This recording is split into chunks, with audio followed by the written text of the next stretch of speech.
Mesdames et messieurs, bonsoir. Vous êtes sur Agri TV, c'est l'heure de votre journal. Au sommaire, comment se portent nos animaux? Car qu'elles soient de compagnie ou voient à la consommation, les bêtes qui nous entourent doivent être exemptes de tout contaminant afin de garantir la santé humaine. Comment les traitons-nous? La réponse dans cette édition. L'huile de palme est-elle nocive à la santé humaine? Des rumeurs affirmatives circulent depuis peu dans les réseaux sociaux. Dans ce journal, rencontre avec une biochimiste pour lever tout équivoque. Des produits forestiers non ligneux, il en sera également question dans cette édition du journal. Leur importance dans la vie de tous les jours n'est plus à démontrer. Mais là où le bas blesse, c'est au niveau de la protection de ces produits qui disparaissent peu à peu. Et puis vers la fin de ce journal, nous irons faire connaissance avec un marché qui devient comme une institution. C'est tout juste à côté du stade Omnisport, c'est à Yaoundé. Bon début de semaine et bienvenue à tous. Débutons ce journal par cette polémique autour de l'huile de palme. En effet, depuis peu, une certaine presse, notamment européenne, fait état de la nocivité de l'huile de palme sur l'homme. On l'accuse d'être l'une des causes des accidents cardiovasculaires, mais aussi de son implication dans certains cancers. Dans la réalité, qu'en est-il exactement? Pour avoir le cœur net, nos reporters Nicolas Abessolo et Daniel Nokmis ont rencontré une biochimiste experte en diététique. Reportage. C'est le produit phare des industriels à cause de sa capacité à conserver les aliments et les rendre moelleux. L'huile de palme à travers le monde est globalement utilisée à hauteur de 80% dans l'agroalimentaire, 19% dans les cosmétiques et 1% dans les biocarburants. Paradoxalement, cet oléagineux a mauvaise presse au sein d'une certaine opinion, en raison de sa forte teneur en acides gras saturés, qui est d'environ 50%. A priori, ce n'est pas un critère éliminatoire. Selon cette experte en santé publique, le problème réside dans les quantités consommées journalièrement, dans les usages de conservation, mais surtout dans le respect d'une norme capitale d'utilisation. Toute huile a ce qu'on appelle un point de fumée. Et le point de fumée de l'huile de palme rouge, c'est 177 degrés. Si vous voulez conserver ses vitamines et tout le reste, il faut l'utiliser à moins de 177 degrés, l'huile de palme rouge. Maintenant, quand elle est raffinée, le point de fumée augmente, c'est-à-dire il devient à peu près 242-260 degrés. Donc quand on fait des fritures, par exemple, il ne faut pas dépasser cette température, sinon elle devient alors cancérogène. Et c'est la même chose avec l'huile d'olive. Ces bémols mis en exergue, l'huile de palme devrait figurer dans les livres des records pour ses bénéfices sanitaires et nutritionnels incommensurables. L'huile de palme est pleine d'antioxydants. Dans l'huile de palme, vous allez trouver de la vitamine E. Vous allez trouver plein de caroténoïdes, il y en a plus de 600 dans le monde, et l'huile de palme en contient les principales. Vous avez par exemple dans l'huile de palme, vous retrouvez ce qu'on appelle le lycopène. Et le lycopène protège contre le cancer de la prostate. Mais encore, dans l'huile de palme, toujours, vous retrouvez ce qu'on appelle le coenzyme Q10, qui est aussi un antioxydant assez fort et qui participe au fonctionnement de plusieurs enzymes du corps et qui aide au fonctionnement du cœur, du foie et beaucoup d'autres organes, comme le cerveau par exemple. Ce qu'il faut savoir, c'est que l'huile de palme contient environ 10 fois plus de caroténoïdes que la carotte. Et ça contient environ 50 fois plus de caroténoïdes que la tomate. Et la cerise sur le gâteau, c'est que l'huile de palme est un médicament. Ce que vous devez comprendre, c'est qu'il y a des occidentaux qui retirent, quand on raffine, qui retirent toutes ces vitamines pour faire des comprimés. Il faut donc simplement consommer l'huile de palme avec modération. Comment se portent nos bêtes, qu'ils soient domestiques ou voués à la consommation? Les animaux qui nous entourent exigent de ceux qui en sont les propriétaires une protection sanitaire certaine. Évaluons dans ce reportage d'Arnaud Basilekin et André Marimbida le seuil de fiabilité de la santé vétérinaire sous le ciel de Yaoundé. Cette question, rarement les indécrottables du bouillon de bœuf se la posent. Et c'est une préoccupation qui est secondaire quand on est soucieux de savoir ce que vaut ce bon vieux sous-préfet dans une assiette. Pourtant, le drame qui avait ébranlé les poulaillers en 2016 et à laquelle le vocabulaire des médecins vétérinaires avait attribué l'appellation de grippe aviaire continue de surchauffer les débats sur la protection sanitaire de tous ces animaux qui finissent habituellement sur nos tables. Il y a notamment ces discussions qui questionnent la régularité des éleveurs dans les pharmacies vétérinaires. Là déjà, les siciparités apparaissent. Déjà, beaucoup d'éleveurs actuellement qui se lancent ne connaissent pas véritablement l'importance de l'agriculture. Ils ne connaissent pas véritablement l'investissement nécessaire pour un très bon résultat. Et on constate justement, ça va d'un ami à un autre, on se rend compte que l'agriculture marche, on se lance là-dessus.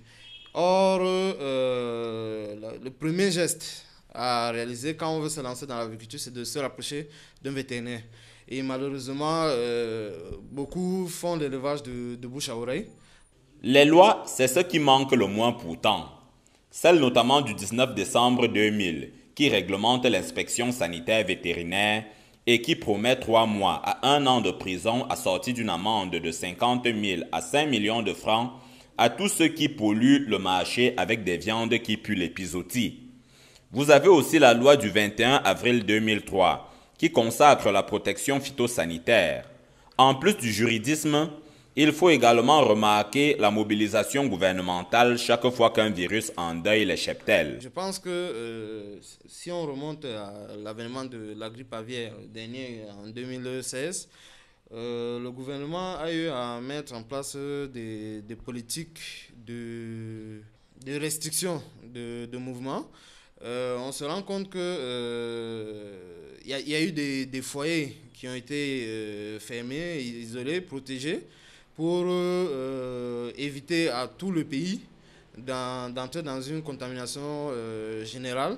Ce qui fâche également, c'est la vaccination qui est très souvent rare. Les éleveurs sont constamment oublieux du deadline qui impose une inoculation dans la chair de ces animaux. Il faut aussi incriminer l'élémentarité des règles d'hygiène. Il faut d'abord segmenter le domaine ruminant et le domaine aviaire. Le domaine ruminant, du fait du caractère rustique des bovins, les éleveurs ont tendance à parfois négliger la vaccination. Mais dans le domaine aviaire, les éleveurs sont assez pointus là-dessus. Ils savent que ne pas vacciner entraîne des conséquences, et qui dit conséquences dit en général des mortalités assez sévères. Voici donc ce qui vous attend chaque matin au marché. De charmantes bêtes à qui un vaccin fait probablement défaut. Restons dans le domaine de l'élevage pour faire un zoom sur les caprins au Cameroun. La partie septentrionale du pays est connue comme l'une des zones à forte concentration dans ce domaine. Seulement, impression est faite que le secteur accuse encore des lacunes au regard de l'offre et de la demande toujours insatisfaite. Reportage Nicolas Bessolo, Guy Parfait-Iba. Selon les estimations, le cheptel national comptait entre 2012 et 2016 5 950 739 caprins. Les régions du nord, de l'extrême nord et de la Damawa étant les plus grands fournisseurs et éleveurs des caprins au Cameroun. Moutons, chèvres, cabris et autres sont énumérés parmi les différentes races élevées et comptant pour le cheptel. L'on en trouve qui sortent du Tchad ou du Soudan, mais aussi certaines qui partent d'autres contrées de la sous-région. Tout de même, les estimations de l'heure laissent ressurgir une nette baisse de l'offre nationale des caprins. Les chèvres ont disparu des enclos et des marchés. Ici, au marché de Bankolo, la réalité est palpable et les raisons évoquées ici sont multiples. Le mouton vient du nord, c'est-à-dire que le plus précisément de l'extrême nord, nord et Adamawa. Oui, quand ça arrive ici, ce n'est pas cher en tant que tel pour l'instant. Et on ne sait pas d'ici peu, puisque pendant la fête de Tabaski, c'est en ce moment que les bêtes sont chères. Actuellement, ce n'est pas cher. Et d'abord, on fait venir les infirmiers vétérinaires. Ils viennent d'abord inspecter, ils voient que si le bête est en bonne santé, c'est en ce moment qu'on va mettre ça en vente. Oui. Bon, le problème qui se pose, on a le problème qui se pose entre ces problèmes de route d'abord. On a des tracasseries routières, c'est-à-dire que la police, la gendarmerie, ce sont eux qui font monter le prix du mouton. Bien que ce ne soit pas la période des festivités, la chair des caprins reste prisée des uns et des autres. Hélas, l'heure n'est pas à l'affluence. Le chèvre manque parce que tout ce qui est avec les difficultés qui sont au nord maintenant, tous les villageois sont rentrés en ville. Ça manque. Et maintenant, avec la vie chère là aussi, Tout le monde est maintenant garde leur vie à la maison, le chef et tout. Et puis encore, il y a par exemple la voiture maintenant pour le chargement. Avant on vendait la voiture de 500 000 à 600, maintenant ça devient à 1 million quelque. Tu vois, il y a le taxi encore sur la route. Ça, tout c'est dans ça. Au-delà de cette rareté, se dessine une menace d'extinction et d'abandon de la filière par nombre d'entre les éleveurs et les fournisseurs qui, au grand regret, nous ont fait la politesse de le relever hors micro. Au regard des chiffres qui ne battent pas leur record, sonner d'alarme mérite d'être tiré afin que les amoureux des grillades de viande et de caprin soient toujours satisfaits et que le bon Dieu Allah ne manque jamais de quoi célébrer sa journée de sacrifice. Tout à fait autre chose à présent. Durant les 12 mois de l'année, les légumes et autres condiments verts ne manquent pas sur nos marchés. Cela, nous le devons à ces hommes et à ces femmes qui ont fait de l'agriculture urbaine leur principale activité. Ces agriculteurs des villes ont pour terrain de jeu les marécages et les nombreux bas-fonds qui existent dans la ville, aux 7 collines. Reportage. Le quartier Nkolondom, ici à Yaoundé, est l'un des lieux où se déroule cette activité devenue quasiment incontournable. C'est sous cette colline qui a donné son nom à la localité que se trouve un terrain marécageux propice à l'expansion de cette nouvelle forme d'agriculture. Hommes et femmes, grands et petits, vont presque au-delà de leurs forces naturelles avec pour seule idée s'en sortir. Je restais d'abord ailleurs parce que je loue ici. J'ai vu les femmes descendre chaque matin, je me suis renseignée. Certaines m'ont montré comment on fait pour le départ jusqu'à que je me suis lancée. Dans ce lieu où l'humidité du sol les a rassemblés, les difficultés ne manquent pas. Elles sont au contraire nombreuses et rythment la vie de ces nouveaux agriculteurs des villes. Nous avons les maladies. Il y a les maladies. Il faut traiter la plante. Il faut l'entretenir. Pourtant, leur ardeur et abnégation au travail n'est pas du tout fortuit. Le résultat se voit chaque jour dans nos marchés. Là, céleri, poireaux, persil, laitue, marelle noire et autres inondent ces étalages malgré la rude concurrence qui vient des autres régions. Ils font des hectares de céleri, des hectares. Ça veut dire quoi? Quand celui-là, une personne fait l'hectare de céleri, quand il envoie au marché, donc lui ne cueille pas comme nous. Nous ici, nous on prend le temps à enlever les feuilles après 11 jours. Et ils coupent la tige une fois. Ils emballent dans les... Ils font des gros paquets, ils envoient au marché de Fundi. Ça veut dire que une seule personne peut avoir même 3 camions. Donc c'est ça qui nous fait que les prix baissent et il n'y a pas le marché. Vu son importance, cette activité a encore de longs jours devant elle. Malheureusement, le manque de réglementation laisse libre cours à des pratiques qui, à la longue, pourront avoir des répercussions sur la santé des consommateurs, car l'utilisation des engrais et autres phytosanitaires n'est pas contrôlée. De même, le manque de formation des acteurs du secteur dans les nouvelles techniques culturelles et de protection individuelle limite à coup sûr le développement d'une activité qui, sous d'autres cieux, participe pleinement à l'économie. Alors même que c'est l'abondance pour certains produits maraîchers, l'ail se fait rare et cher sur le marché. Généralement prisé pour son apport culinaire et thérapeutique, cette denrée manque de plus en plus à nos menus depuis bientôt 1 mois. Cette denrée a donc vu ses prix partir du simple au double. Les raisons de cette flambée dans ce reportage de Nicolas Bessolo et Guy Parfait-Iba. Tout comme l'oignon, l'ail entre dans le registre des spéculations maraîchères les plus consommées et les plus en vue au Cameroun. Cultivé dans les régions du nord et de l'extrême nord, spécifiquement, l'ail est acheminé dans les différents marchés du pays par voie terrestre. Sa production annuelle étant saisonnière, à l'instar des oignons, rend sa disponibilité périodique rarissime. Pour le compte de cette saison, l'on peut dire que l'ail se raréfie sur les étals des marchés et est emporté par les plus offrants. 180 et 200 000 francs CFA, le sac de 100 kg. Les raisons ici évoquées sont multiples. Parmi elles, la fermeture des frontières, qui est la source du trajet désormais contourné de l'ail, qui, parti du nord, dévié par le nord-ouest afin d'arriver dans la capitale Yaoundé et l'importation de celui-ci depuis la lointaine Chine jusqu'à Yaoundé, ville aux 7 collines, nous ont révélé en off-record les acteurs de cette filière apeurés par la présence de notre caméra. Tout de même, il nous est révélé que sous 2 ou 3 semaines, nos ménagères pourront retrouver le sourire, car ce sera le retour de la saison et des récoltes, donc de l'abondance. En attendant, l'enflammée des prix bat son plein et provoque le grincement des dents des ménagères et des commerçants. Bonjour l'amaigrissement de nos menus sur l'aspect esquis et épicé de ceux-ci. En tout cas, plus vite Sir Aïe aura fait de revenir sur les étals de nos marchés, mieux ce sera pour nos bédaines et nos menus.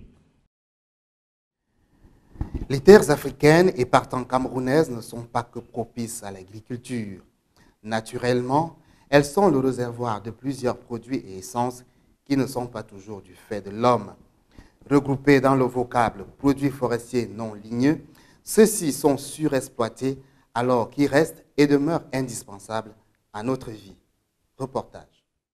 L'expression « produits forestiers non ligneux » désigne l'ensemble des produits naturels que nous tirons de nos forêts. Il peut parfois s'agir d'organismes vivants ou non, généralement recueillis pour leur utilité dans plusieurs domaines de la vie. Ils interviennent ainsi dans la santé, avec le développement depuis peu de ce que l'on a appelé la naturopathie. Leur action est également visible dans le domaine de la nutrition. Qui ne connaît pas la saveur des chenilles bien de chez nous ou alors de l'eau-coque dont le commerce est allé bien au-delà de nos frontières et qui nourrit de nombreuses familles. Le corps me permet de nourrir mes enfants, ma petite famille, pour les chercher de quoi manger et les envoyer à l'école. Le corps me permet d'avoir mon argent de transport pour aller à l'école. L'artisanat est l'autre domaine dans lequel ces produits occupent une place prépondérante. Le rotin, par exemple, fait les beaux jours de l'ameublement depuis un peu plus de 50 années. Le bois de chauffage ou d'exportation rapporte des devises à l'État et participe à l'évolution des villes par les constructions dans lesquelles il intervient. L'on ne pourrait être exhaustif dans le listing de ces produits, sauf envie exprès d'y passer la journée. Seulement, la surexploitation de ces trésors de la nature, la déforestation et la désertification mettent de plus en plus en mal leur existence. Or, si l'extension de toutes ces essences venait à être proclamée, c'est un pan très important de notre culture, de nos modes de vie, de notre être profond qui s'éteindra avec eux. Malgré les lois qui entourent l'exploitation des forêts et le prélèvement de certaines essences dites protégées, le commerce illicite doublé du braconnage reste un fléau. Des mesures plus strictes, des peines encore plus lourdes à l'encontre des contrevenants pourraient être une esquisse de solution. Mais plus encore, penser à la régénération et à la domestication de ces espèces dans un avenir proche serait l'aboutissement idoine afin de préserver ce qui fait du Cameroun une Afrique en miniature. Allons-y à présent faire une découverte. Qui n'a jamais rêvé d'un plat de ndolé, de coque ou de pomme, cuit et prêt à être servi en 30 minutes seulement? Eh bien, ce rêve est désormais réalité grâce à une chercheuse camerounaise qui a eu l'idée toute simple de mettre en conserve tous les ingrédients qui composent ces menus. Ces conserves ont aussi la singularité d'être 100% bio, c'est-à-dire sans additifs ni conservateurs chimiques, et constituent une réponse à l'épineux problème des pertes post-récolte, un véritable fléau qui mine les revenus des agriculteurs camerounais. Daniel Nokmis, Nicolas Bessolo. Ce sont des mets réputés pour leur cuisson chronophage. Pour celle du coq ou du coin par exemple, entre 1h et 1h30 serait nécessaire. En ce siècle de vitesse effrénée, c'est un facteur rédhibitoire pour moult gens qui se résolvent à cuisiner des denrées moins gourmandes d'antan comme le riz ou les spaghettis. Pourtant, résoudre l'équation du temps de cuisson pour les mets camerounais a toujours été à portée de spatule. Cette chercheuse a eu l'idée simple mais efficace de mettre en conserve tous les ingrédients inhérents à leur recette. Au Cameroun, on aime quoi? On aime le ndolé. Nous avons la viande, nous avons la tomate, nous avons nos bonnes arachides. On a pris tout ceci, chacun à son tour, on a mis dans des boîtes de conserve bio, ce qui permet à une personne de prendre ses feuilles de ndolé, des arachides bouillis en conserve, de la tomate en conserve et maintenant des écrevisses écrasées en poudre et faire un excellent ndolé bio en 30 minutes. En 30 minutes, Vous pouvez aussi cuisiner votre sanga, votre coq, votre kwem. Cela est valable, selon Dr Poyou, pour les plats des 10 régions du Cameroun, qui peuvent sans problème être conservés. Des conserves bio 100% naturelles qui ne sont pas bourrées de sel comme les conserves qu'on importe et qui promeuvent l'hypertension. Il n'y a pas de sel dans ces conserves. L'autre singularité de ces conserves, c'est qu'elles peuvent être gardées pendant 1 an hors du réfrigérateur. Une aubaine dans un Cameroun qui s'illustre par un déficit énergétique criard. Les credos qui sous-tendent cette idée de conserve sont la lutte contre les pertes post-récolte et l'apport d'une plus-value au Made in Cameroun. Vous avez des grandes surfaces qui viennent ouvrir et nous servir leurs produits ici. Maintenant, il est temps aussi que nous, Camerounais, on exporte nos produits finis et que les autres aussi puissent les consommer, puisqu'on dit qu'il y a des accords. Sans conservation, on ne pourra jamais être compétitif. Donc, il faut des méthodes simples qu'on peut appliquer partout à Yaoundé, en Guelmendouga, à l'extrême nord, à Kousseri. Une de ces méthodes simples, c'est la pertisation. Créée en 1795 par le français Nicolas Appert, elle permet de conserver les produits à température ambiante, tout en leur assurant une stabilité biologique. Restons dans le cadre des découvertes. Le reportage qui suit est une illustration de ce qui est fait par les pouvoirs publics pour une résorption de la cherté dans les marchés de Yaoundé. Nous vous convions à découvrir le marché périodique du site de l'Omnisport ici à Yaoundé, bras séculier des pouvoirs publics parmi tant d'autres pour une lutte acharnée contre la vie chère. C'est avec Arnaud Basiliking et André-Marie Mbida. Le décor que nous vous présentons ce soir est celui de toutes les fins de mois ici, dans ce marché périodique du site de l'Omnisport à Yaoundé. Ceux qui s'y sont rendus ont depuis longtemps abandonné la cherté des bazars environnants. Sous cette tente, 1 kg de bœuf avec os vous revient à 1900 francs et l'onctuosité que vous promet plus tard, ce seau de haricots dans votre assiette coûte 2500. Des braderies pareilles, il n'y a que sur les comptoirs de la mission de régulation des approvisionnements des produits de grande consommation qu'on les trouve. Le processus date de 2006, une pirouette gouvernementale à laquelle se sont associés les ministères de l'Agriculture, de l'Élevage et du Commerce dans un contexte national de surchauffe des prix des produits de grande consommation. De prix pour une ménagère qui a elle a 1000 francs et elle trouve son compte, c'est déjà un grand avantage. Et deuxièmement, nous avons aussi, nos prix sont cadrés. C'est subventionné d'abord par l'État. Si vous voyez l'attroupement, c'est parce que le prix est abordable par rapport au marché classique. Ici, c'est subventionné par l'État dans le sens où, au lieu de, peut-être nous avons la grille de prix que nous pratiquons ici, nous avons le plantain qui varie de 500 à 3500. Or, dans le marché classique, nous partons peut-être de 500 jusqu'à 6000, 7000.